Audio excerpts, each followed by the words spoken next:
Hello everyone, we are live on Facebook and Instagram. I have in studio with me Ashley Bratcher.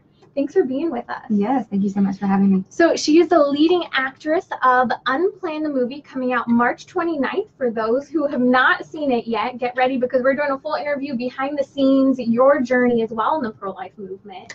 So we're really excited to have you. For those just joining us on Facebook and Instagram, you'll hear some crickets of us just smiling here as the introductory music is playing, and then we'll get right into the first segment. So we're good to go.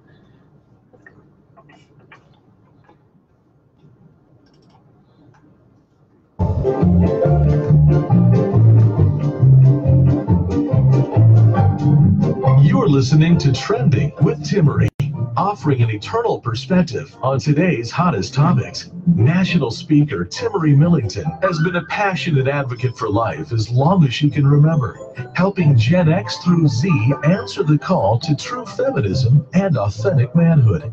Timmery holds a master's degree in biblical.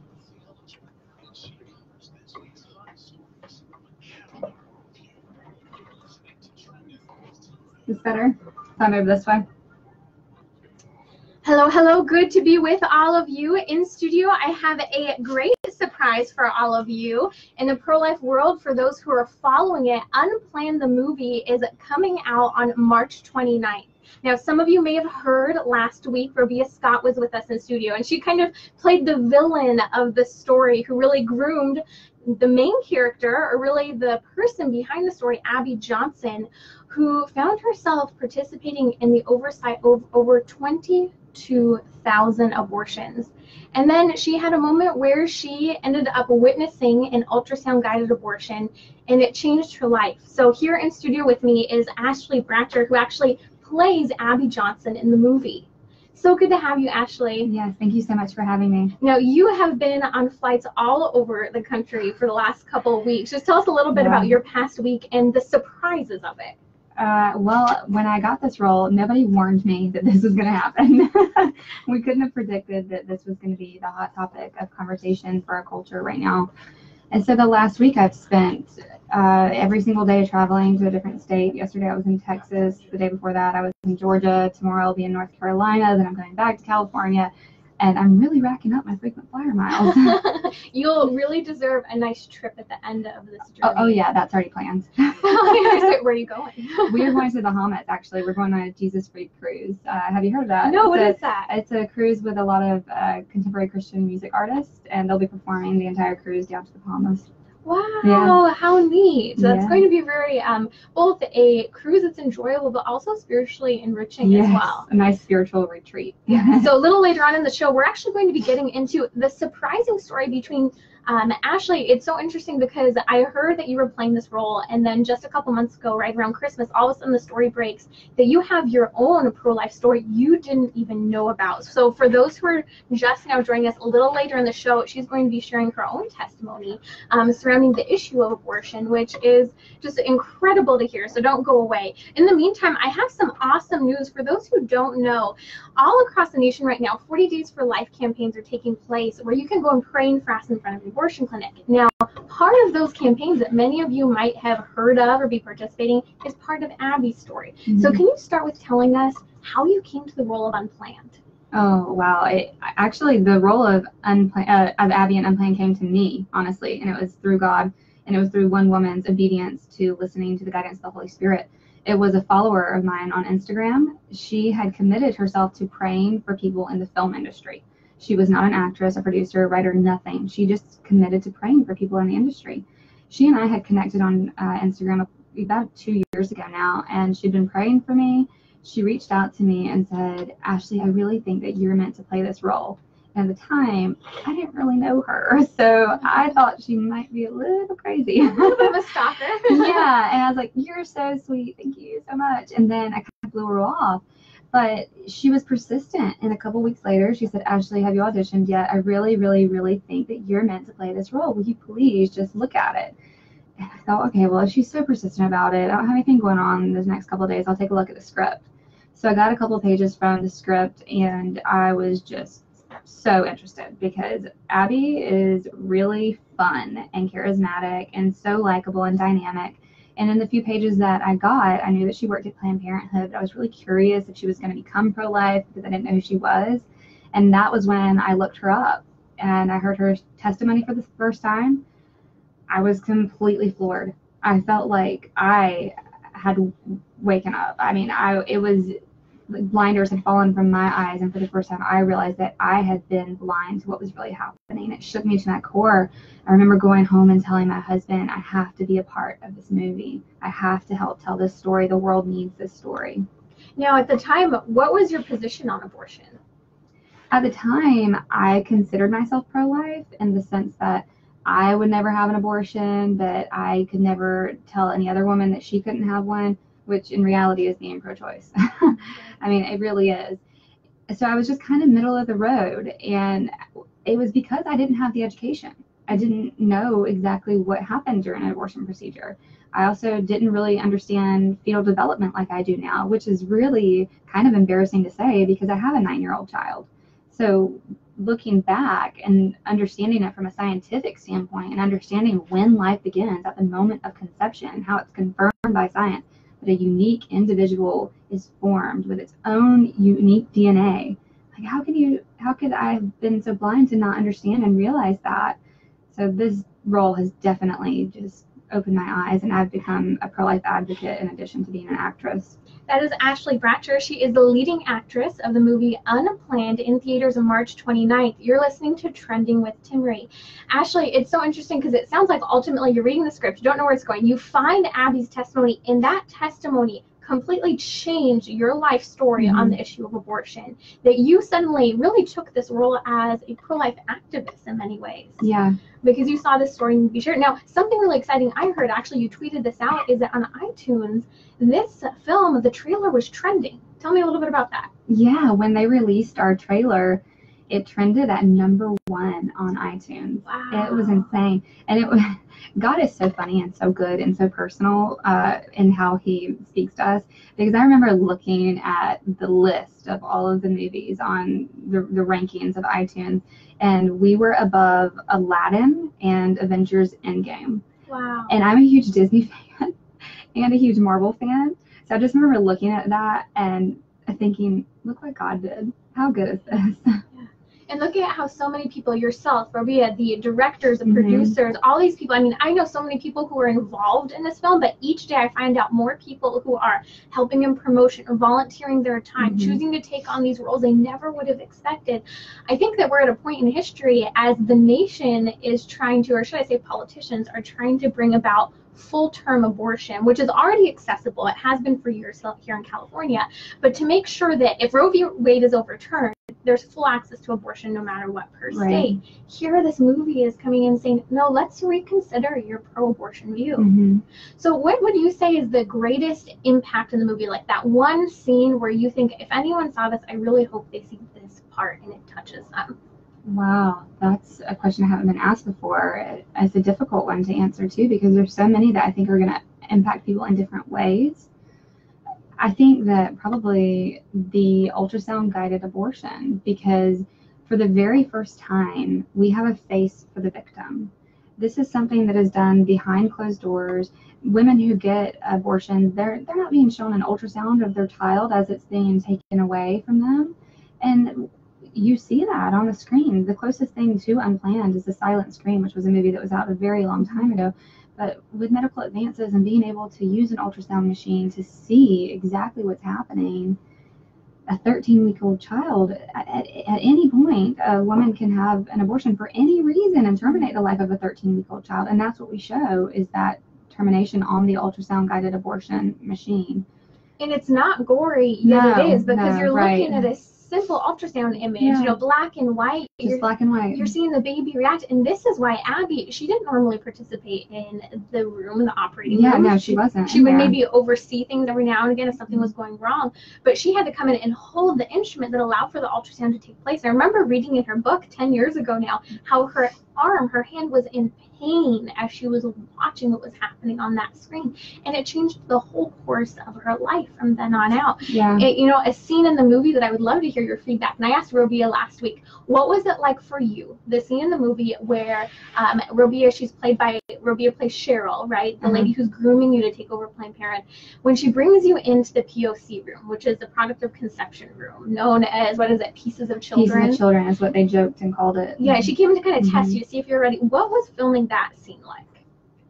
It was one of the more difficult scenes for me to get into character for, because I had a really hard time looking at that baby.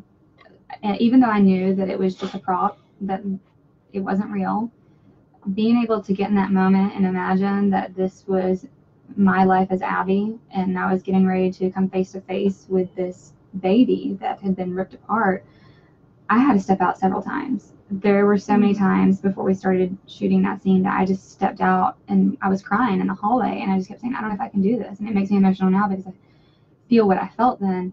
And I just had to pray, and I had to think about it, and I had to do what Abby said. And she said during that time, it was about science. It was no different to her than dissecting an animal in science class, and I had to think of it that way. So I just had to use some sort of substitution and say, okay, this isn't real, Ashley, this isn't real, this is just like dissecting an animal, so that I could go back in there and understand and try to just push through it, because I had a really, really hard time getting into character for that.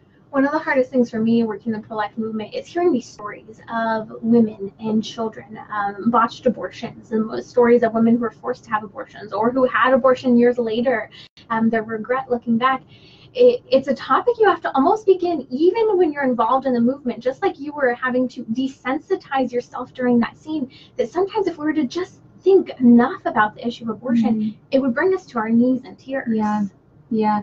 I was listening to one of the House representatives in Georgia during their heartbeat bill debate, and he made the comment that abortion is so far beyond the scope of polite conversation that we can't even talk about it. We can't even look at it. And he's right. He's right. We cannot come face to face with the ripping apart of a human being, and we have to. It is time that we must do something. And I think sometimes people become angry when you talk about abortion because they don't know what to do, or they themselves in some ways maybe have been complicit, or they kind of shut down. And so that anger that people have to you, if you're talking about abortion, don't be afraid, because that anger is at the issue. Even if they're disagreeing with you, they're angry with the issue, not you. Right. So we're going to come back sharing a little bit later on about Ashley's story and some of the major pro-life successes sweeping the nation as they're trying to legalize full-term abortion in each state. Okay, let's go ahead and... So how you doing? I'm good. Okay, we're going to head right into our next segment. Okay. And what state are you from? I live in Georgia now. In Georgia. Mm-hmm. Okay, you're originally from Ohio, aren't you? North Carolina. North Carolina, okay.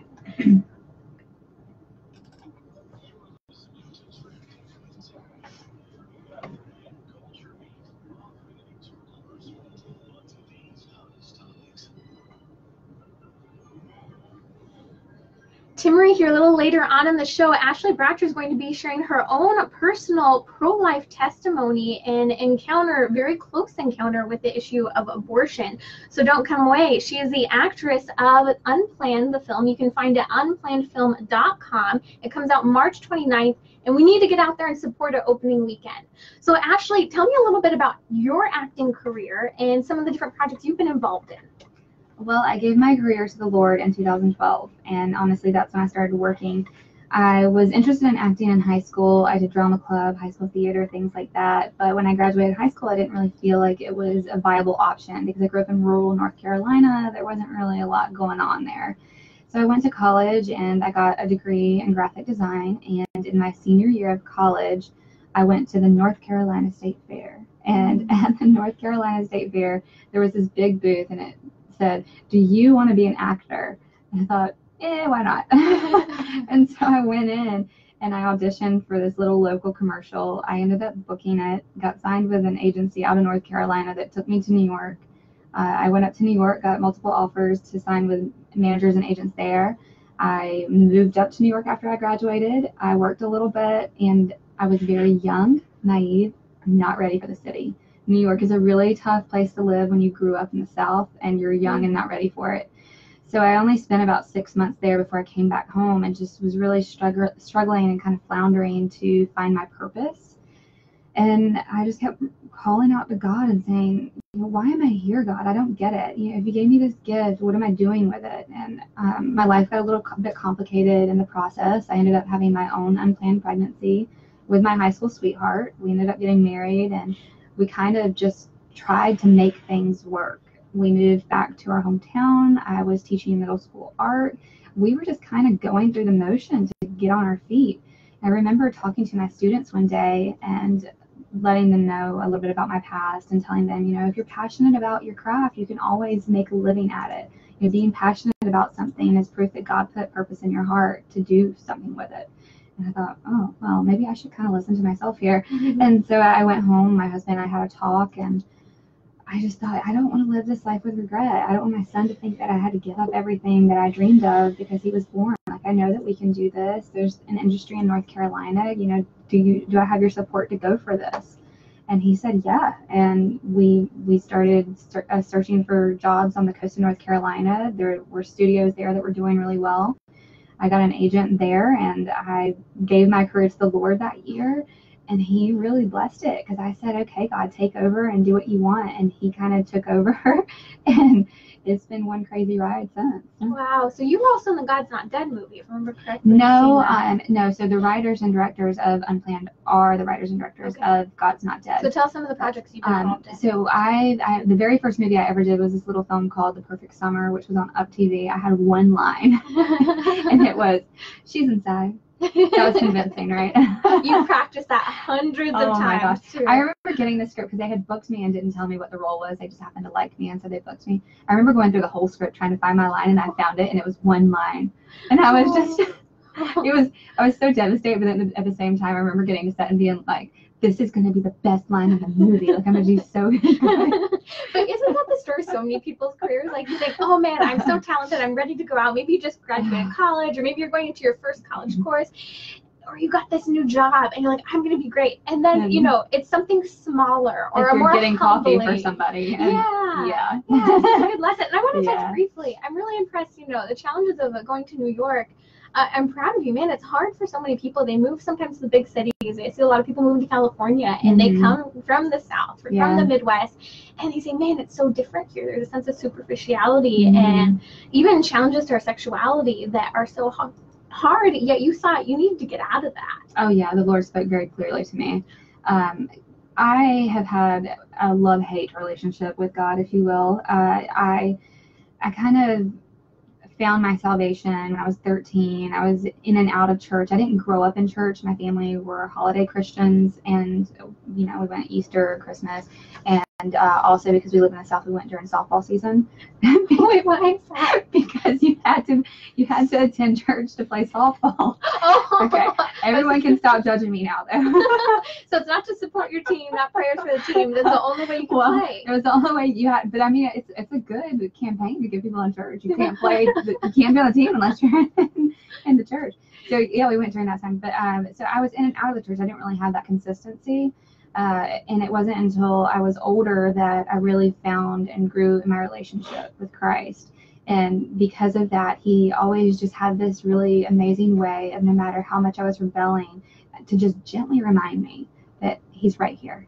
I'm right here, Ashley. I'm not leaving you. No matter how much you want me to, I'm not leaving you. And I remember being in New York at one of my lowest points in my life, and just not knowing where things were going to go, and being so depressed. And I just really felt God speak to me and say, if you don't change, this is going to be the end for you. And I was going down a really dark path, and I felt it. It just shook me. And it was about a week later that I decided to go home and try to figure out what I was going to do. But if you weren't open to God, if you weren't open to prayer, it's not something you would have been aware of. You would have just felt conflicted, but without prayer, we don't make changes. And, you know, that's something that I pray for my son. You talk about, you know, having the awareness. I think one of the most important prayers that you can pray over your children is that they have an inescapable God awareness. Because then no matter where they go or what they do, they know God's right there. And it's like, it's always going to be right there in the back of their mind that God's not going to leave their side. So just like what I was going through and how I was rebelling, I knew God was, I'd be so mad. I remember, but you can be mad at God. He can take it. I remember being so mad at God, but he's just like, I can take it. I'm right here. He's a good father.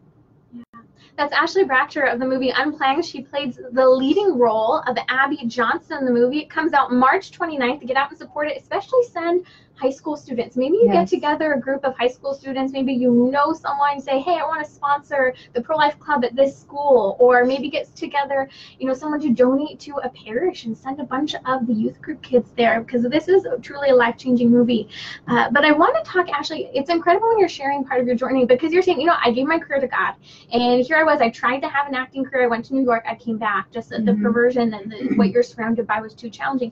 But when you chose a role that our Lord really placed in your lap, look at what he's doing with it. I mean, #1 trending on iTunes, the #1 trailer. And I think that it's really going to sweep the nation with a lot of people who are going to be in uproar over the film, but transformed by it. So, you just saying that makes me, it overwhelms me with emotion, because I think that what we've done is so much bigger than ourselves. And God is really honoring our effort to please him. You're listening to Trending with Timmerie. Really awesome news. This past week, the Illinois state legislator at the Capitol had to shut down. Did you hear about this? No, I didn't. Because the halls of Illinois state Capitol were full of pro-lifers opposing the late-term abortion law. Amen. They had to shut down the building. And this is stuff we're starting to see across the nation, but it's not making mainstream media. Now, another thing that you don't see coming out in the news is that Abby Johnson ended up going on to form her own organization, and then there were none. Can you talk a little bit about her organization, the work she's doing now? Yeah, that was one of the most incredible things I learned about her when I was researching her for the role. She founded the organization, and then there were none, because Abby believes that the way to end abortion is from the inside out. So if you can get clinic workers out of the clinics will cease to exist. It's really actually pretty brilliant. And so when clinic workers decide that this isn't a place that they want to be, this isn't something they want to be a part of, she's right there to say, we will help you get out. We will support you financially. We will provide you with counseling. We will make sure that you are not left behind. And to date, she has seen almost 500 workers leave the abortion industry, and I want to say about 10 of them were doctors. I have right here, for those who are watching us live on Facebook and Instagram, looking at this picture, almost every single state she has pulled abortion workers out, and 7 of them were abortion doctors, providers. Like, what Ashley is saying is so powerful, because some people, you know, think about yourself when you're stuck in a job. You want a new job, maybe for whatever reasons, emotional connection, fear you don't step out. Same thing about people who are in the midst of committing abortions. They want out. Yeah, and Planned Parenthood doesn't make it easy for them to get out. It's been reported by some of their former employees that they were threatened, that if they were going to leave, they were not going to get a letter of referral, that they would give them the worst referral they'd ever received. So these are people that are trying to provide for their families too, and they had no exit strategy. So Abby allows them to say with, you know, confidence that they don't have to do this, that they can leave and they have somewhere else to go. And what's really interesting about almost 500 people doing this and leaving abortion clinics is that you have to ask yourself, why? Why are 500 people from across the United States who don't know each other sharing similar stories and choosing to leave this job? If you are pro-choice, you really have to think about that. What are we missing that many people would leave and join the pro-life movement? And why are they being silenced? And why is Planned Parenthood fighting to retain their workers? Exactly. There's a reason for that. Because when you see, the reality is a lot of people don't like seeing what abortion is, you know, and I think that's the power of this movie. It shows the ultrasound, it shows the aborted baby torn to pieces, mutilated like a battlefield, with arms, legs, everything there in the earliest stages of development. And people don't like showing that. It's upsetting to them. But I have to say, for me personally, seeing what abortion was part of what changed me to be totally committed to the pro-life movement. And this is a story of most people, but unfortunately many Christians don't want to go that far to expose the images of what abortion is, even in an educational setting. I mean, I think it's no different than Passion of the Christ. Look at what a culture shock that was and how many people it brought to their knees. Sometimes the things that we need to see aren't easy to see, but they're important. They're important. They're life-changing. Yeah. I hope this movie calls more people into their mission. I want to remind you, go check out the movie unplannedfilm.com. But also, if you're interested in Abby's work, helping maybe people you know who are working in the abortion movement, check out abortionworker.com. They help with supplementing income. They help you in finding new jobs and maybe even heading into job training to really get those certifications and things you need to take the next step in your career. If that's you or someone you know. We'll be right back with Ashley Bratcher. Okay, flying right by. Yeah, that's great. Okay, anything major stand out? You're like, oh man, I really want to share this story. No, you're wonderful. I'm enjoying this. Oh, good. Hopefully it's a little restful for you. Okay, we're going to go ahead and start with our next segment. We're good to go.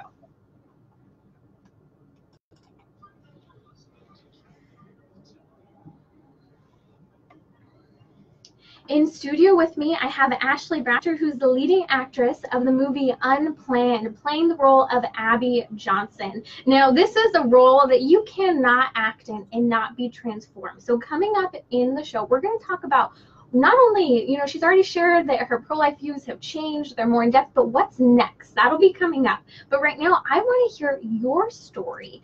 So when you took on this role, you were a little nervous to call your mom and tell her that you were playing this part. Tell us a little about that. Yeah, when I was offered the role, I only had a 4 or 5 hour notice to get on a plane and go out to Oklahoma. There was no hesitation. I said yes. God had prepared my heart. I knew I was called to do this. So my husband and I were in agreement. I got on the plane before I got home from work. I landed in Oklahoma, hit the ground running, getting ready for 7 to 8 weeks of production. Because I had left so quickly, no one really knew what I was doing. My mom called me on the 4th day. I needed to tell her I was in Oklahoma and that I was making this movie. And I was really hesitant to share Abby's story because she had shared with me when she was in high school, she'd had an abortion. That was something I had known for a long time. It was just a casual conversation. But when it came time to explain this movie to her, I did not want to hurt her in any way. I didn't want her to feel like I judged her. I didn't want her to think I loved her any less, because that was not my intent in sharing this with her. That's not the intention of the movie. It's all about grace and love and forgiveness. And I was really proud of this story. So as I started explaining Abby's testimony to her, she broke down completely. She was sobbing through the phone uncontrollably, and she said, Ashley, I need to tell you something that I never told you before. What you don't know is that when I was 19, I was at the clinic for the second time. They called my name back. I was on the table being examined by a very pregnant nurse. I got very sick to my stomach. I knew I couldn't go through with it. I got up, I walked out, and I chose to have you. Now, I had no idea. I can imagine the silence on your end of the line. Yeah, and what made it more awkward is that I was sitting in a beauty salon. So I was in the process of having my hair colored red, which was a really long process because I have dark hair. So I'm sitting in a beauty salon with aluminum foil sticking out of my hair, crying like a maniac. I didn't have words. People are just looking at me like, is she okay? And my mom is just on the phone, you know, sharing her heart, and I am just in complete silence crying. So I just said, wow, Mom, I need to call you back. And that was all I could say. That was really all I didn't know how to process it then, and there was just too much going on, and I was in a beauty salon, and I needed a private moment to come to terms with that and really think about it and understand what that meant, because to have someone tell you that you were seconds away from never having lived your life is a really provoking thing to hear. I don't know how to put into words what it's like to think that I almost never had my child, my life, my husband, the relationships, my relationship with my sister, to think that all of that just never existed. I can't even, I'm speechless right now to even try to explain what that feels like. But at the same time, I'm so grateful that my mom told me that, because in her sharing that with me, it gave me confidence to know that God really had brought my story full circle, that he had crafted my story so beautifully to line up with Abby's, to be prepared and to be here telling her story for such a time as this. It's like you're our Lord's chosen little one who he had his hands over. He had a plan for you. You know, we read from Jeremiah, where before I formed you in the womb, I knew you. I had a plan for you. And here you are. You were made to act in this role, but you were made to live, not to have your life taken away. Yeah, it's pretty incredible. It's beautiful. So what happened? You know, how long did it take for you to call your mom back? What did that conversation look like? Oh, it really took a couple of days. I mean, because we were 2 days away, not even 2, we were a day and a half away from beginning filming, and I didn't have a lot of notice. I had over 100 pages of dialogue to memorize. I didn't know who Addie was. Didn't you create your own costumes as well? I think I read something about you sitting like the costume wardrobe. Okay, there's stories that come out sometimes. You read stuff, I'm like, I've got to ask her. If you... No, I am not that talented. No, we had an incredibly wonderful wardrobe designer. Her name was Anna Redmond. She was fabulous to work with. No, I did not. I would not have been able to make it. Those are those stories where you've got to ask first. I'm like, oh, that's interesting. Yeah. No, but I did have a lot of pre-production meetings, and I still had a lot of research to do, a lot of lines to memorize. And I remember just thinking, I can't get distracted right now. I know that this is a part of my story, and I'm just going to use it to find confidence, because it was confirmation, and it was meant to bring me joy. You know, it was meant to let me know that she was proud of me, and she was proud of the fact that she had chose to have me. And so I just really focused on that for the moment. And it was maybe 3-4 days later that I called her back, and we had a longer conversation about the circumstances surrounding that decision and my father's involvement. And I had talked to him about it as well. And it just started to bring healing in our relationship. We haven't had a really close, great relationship. And so this is something that's kind of started this healing process, and it's still a work in progress, but I see it happening. It was almost like that unspoken thing, it sounds like, between you two that needed to come to fruition. Discuss. Now, you're listening to Trending. For those who are just joining us, you're sitting in your car, wherever you're at. This is a powerful interview, so I'm going to ask you guys, head over to radiotrending.com. This episode will be up this week. You can share it. Maybe you know someone who has had an abortion, been in the pro-abortion movement, or is on the fence. Please share this interview and invite them to go see the movie with you. Coming out March 29th, you can find even some free screenings across the nation. I've been posting them on social media about here in Southern California, but unplannedfilm.com. So Ashley, in hindsight, looking back on this, sometimes people hear that they have a family member who's had an abortion, and they go, okay, it's kind of something that's happened, it's a part of history. Now looking back, it's challenging because you actually have a sibling who's missing.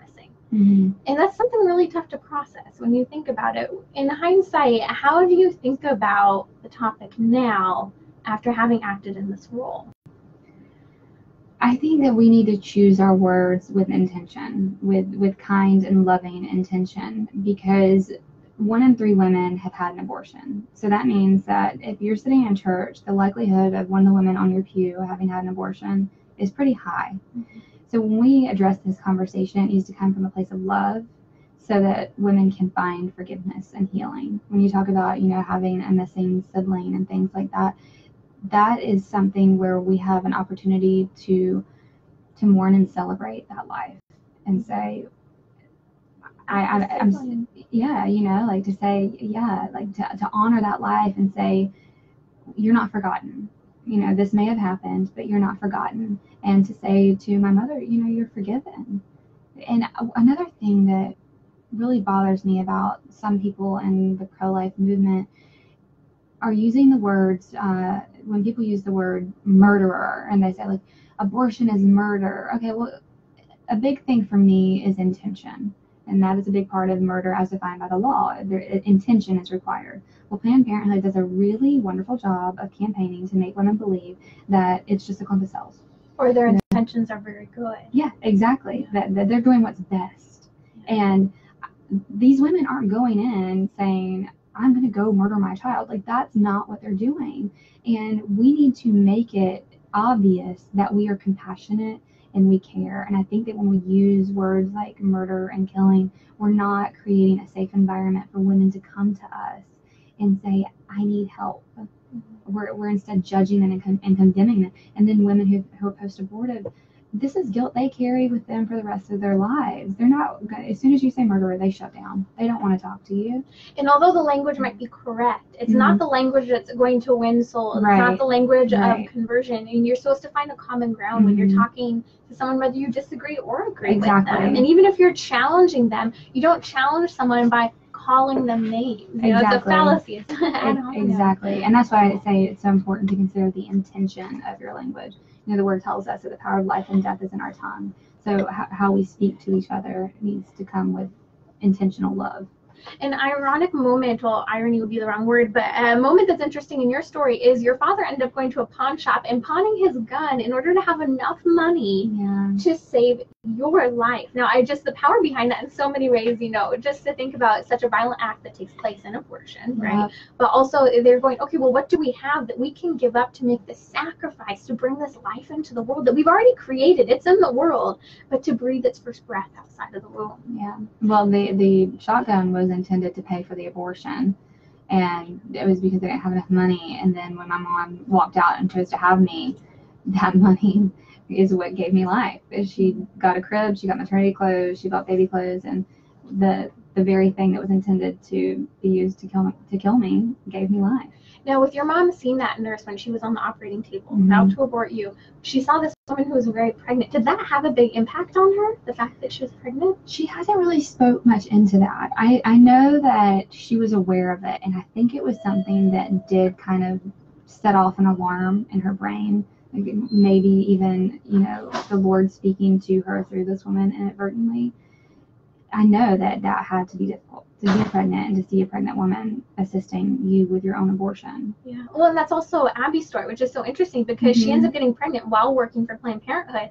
And she's like, well, isn't this kind of a conflict of interest? And Cheryl, her boss, who was with us last week, Robia Scott, who played that, said, no, it's going to make people want abortions more. Why do you think Cheryl told Abby that? You know, I don't really have an answer for that because I can't comprehend it and understand it. It's a moment I can't fully understand. I don't remember in the book why she said that. Unless she's just was repulsed by it. And another thing, though, about the role of Cheryl, the character of Cheryl, we were very kind in our portrayal of her. I know you've seen the movie and she seems very over the top, kind of evil intention. But in real life, the accounts that we've had of her being described in real life were far worse. So I think that in her saying that, maybe it was a way for her to say, it's so repulsive to see a woman pregnant trying to work. Look how hard it is. She has to be here working while she's pregnant. I don't know. I really don't know what it was. I couldn't comprehend her saying that. Unplanned is going to be a very difficult movie to watch. Trust me when I say this. However, I want to challenge all of you to watch it and know that it actually can bring about a great amount of healing for those involved. You're listening to Trending with Timmery. I'll be right back with Ashley Bratcher. Okay. Thank you for letting us go there. Yeah, no, that's fine. That's fine. And little did you expect that you would be doing marketing and promotion for a movie and then sharing your family's story. I know, it's crazy. It's been vulnerable, but that's good. How's it been for your mom? I've been protecting her from the media, honestly. She's still healing. She's not there yet.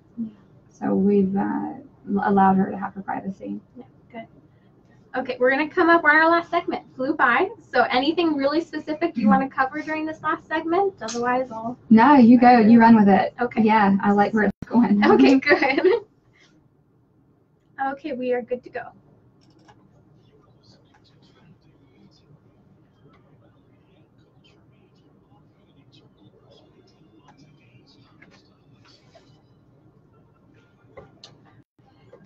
So good to be with all of you. A shout out if you want to see what's going on with this crazy host of yours and her guest. This is Timmery. My guest is Ashley Bratcher. You can head over to Facebook and Instagram. A little later we'll post on YouTube and watch what's happening in the studio. Hear kind of some of our behind the scenes conversations as well. But we're going to talk a little bit more about Ashley's role in playing Abby Johnson in the film Unplanned. Now, before we do that, I have another piece of fantastic news, and that is right now we are seeing across the nation the fight for the pro-life movement to be the standing ground here. And Ohio is just another state. We just saw in Ohio, they received word at all the Planned Parenthood locations that over $600,000, I think between $500,000 and $600,000 of state funding to the clinics that they were receiving is out of there as of like within the next couple of weeks. Awesome. It is so good to see.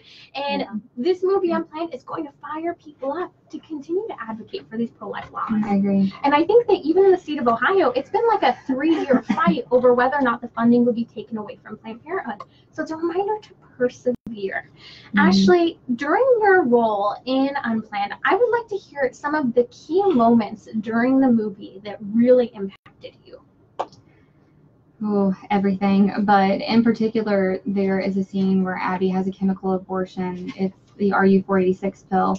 And something that I didn't realize was that when women have a chemical abortion, they're given one pill at the clinic, and then they're sent home to take the other pill and then essentially deliver their own child.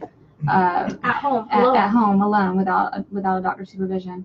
Well, Abby had some serious complications from that, and she hemorrhaged and nearly died. So filming that scene was one of the most emotionally challenging scenes I've ever filmed as an actor. It was physically challenging.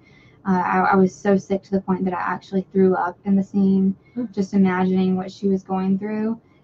And I had no idea. I had no idea that this was a thing that happens more frequently than Planned Parenthood would have you believe. They talk about making abortion safe and legal and rare, but none of that is happening. The only thing that is happening is that it's legal. It's not safe and it's not rare. Well, and the reality is that RU486 abortions, chemical abortions, 2 set of pills are becoming one of the most common types of abortions now because you can do it in the privacy of your own home. But the reality is, I worked in the crisis pregnancy center for 5 years, and we would have women who would come in having had RU486 abortions. I would counsel the women in front of the abortion clinics who were there for a surgical abortion after already having a chemical one. And they would talk about how I felt like I deserved this. I didn't want to call my family members, my boyfriend. I didn't want to tell my husband what was going on. I didn't want to call 911 because I knew at the end of the day, the life of my child was being taken. And so many women feel like they deserve that. Yet the pain of what women are going to, I mean, I had one woman not too long ago, a couple years ago, she said I was passing blood clots so large I didn't know whether or not my baby was inside it over and over again. And Abby did that for 8 weeks. 8 weeks she passed blood clots and had cramping. And one thing I also didn't know was how developed some of these babies are when they're aborted with the chemical abortion, with the pill. And they just went in. There's a moment in the scene where I reach down and I pick up the plump, the baby, and I put it into the toilet. And people were just like, wow, that's kind of like putting a goldfish in the toilet. Like, would you really do that? And yeah, that's what women do. They tell you when they send you home, don't look in the toilet. Sit on the toilet, don't look, and flush it. And it just really, really just bothered me so much because I thought, oh my gosh, like this is what we think of life, that we would flush it down the toilet like a goldfish. But that's just the instinct, is to pick it up, and where do you put it? That's where you put it. And they tell you, don't look, flush. It's so horrible. Well, it's so sad because many women actually end up burying their babies themselves too, who are so moved. They see this. I remember a woman I was counseling. She had taken the RU486 abortion pills, and she ended up changing her mind. Now, for those who are listening, this is a tool for your pocket you should have in your back pocket. It's abortionpillreversal.com. A doctor that I've worked with, Dr. Delgado down in San Diego, he really created this process. It's something similar to like if someone's miscarrying their child, you give proper amounts of progesterone, various hormones to help really support the pregnancy so that the abortion or the miscarriage does not take place. And so that's abortionpillreversal.com. There's a network of doctors across the nation who are willing to help. And they've had over 100 babies who are not only alive and kicking after an attempted abortion, but they're healthy. They're doing great. But one woman I was counseling with, I remember she was starting to take the supporting hormones to help support the pregnancy after she had already started the abortion process. And she ends up having a lot of blood clotting. She went into the abortion, or not into the abortion clinic, into the emergency room that night. And the ER doctors forced her to take the second set of RU486 abortion pills, saying, if you try to save this baby, the baby's going to be deformed. You're going to have health complications. And it was so heartbreaking because they made her take the second set of pills, but they didn't admit her. They didn't keep her in the hospital. They sent her home bleeding blood clots, And then about 3 days later, she ended up having a little baby who she could hold in her hands that she buried in her grandmother's jewelry box. Oh gosh. These are the real stories. And they're not being told. They're not being told. They're being silenced. Yeah, and I mean the power of Unplanned that it shows. I mean, even that waiting room, was a really tough scene for me when you're sitting in the waiting room during the movie after having had the abortion in the movie, and here are all these women tied to their seats so that they don't fall over from the complications or even just the exhaustion of the abortion. What was that scene like? That scene was actually pretty quickly shot. I don't remember thinking much of it other than the fact that I was really tired and it played into the scene, because I can imagine what was described to me was that these women were just it felt like they had been drugged, like they were waking up from a hangover or some sort of drug-induced sleep, and they're just kind of either crying or moaning. Some of them were in pain, had pressure in their abdomen still, and it's just kind of like this weird place of trying to recover. What about the scene during the movie where Abby's character, right? Abby is working in Planned Parenthood. She's not the director yet, getting closer to being the director, and all of a sudden an abortion goes wrong. And they end up taking the woman back into the room. They end up, I believe, did they perforate her uterus? What happened? Yes, her uterus was perforated. Abby had a personal relationship with that father and daughter. And so the father had brought the girl in to have the abortion. Now, I'm going to let the audience make their own conclusion. But when I read the script and I saw that a father was bringing his daughter to have an abortion, I had a lot of concerns immediately. I felt something in my spirit that was a lot heavier than what was just on the page. So I'm going to leave that to the audience to figure out why that happened. Nevertheless, Abby did not know anything about that relationship. She was just really good friends with the daughter, and was trying to help the family out. And so she felt a personal responsibility when this girl started bleeding and hemorrhaging. Her uterus had been perforated and she had to be rushed back in. And she was nearly dead. She was on the verge of death, and Abby was just heartbroken, screaming. And she says she's going to call an ambulance. And Cheryl says, no, we don't call an ambulance, because 911 calls are recorded. And if an ambulance shows up here, the protesters outside are going to have pictures of it. So it was more important for Planned Parenthood to conceal this than to protect the life of the woman whose life was in danger. And they have a protocol when the abortions go wrong of an emergency backup plan. But here's part of the problem. States across the nation are actually shutting down pro-life laws, or even, you could even say pro-woman laws. They're trying to make sure that abortion clinic doctors have admitting privileges to hospitals within a 30-mile radius, because a lot of them don't have a backup plan where, hey, this goes wrong, we take you to this hospital and we have a clear protocol that's ready to go. They don't have that. And yet the judiciary system is shouting down these laws so that abortion clinics are staying open that aren't even meeting basic medical health standards. I don't understand how women can be shouting for choice and reproductive rights and looking that in the face and thinking that that's women's health. That's not healthcare. It sounds like you learned so much about the issue of abortion I'd say so. during this movie, and I imagine continuing to. What is this compelling you to do in the pro-life movement from here? To do more. I think that once you have the knowledge, you have a responsibility to share. You have a responsibility to educate.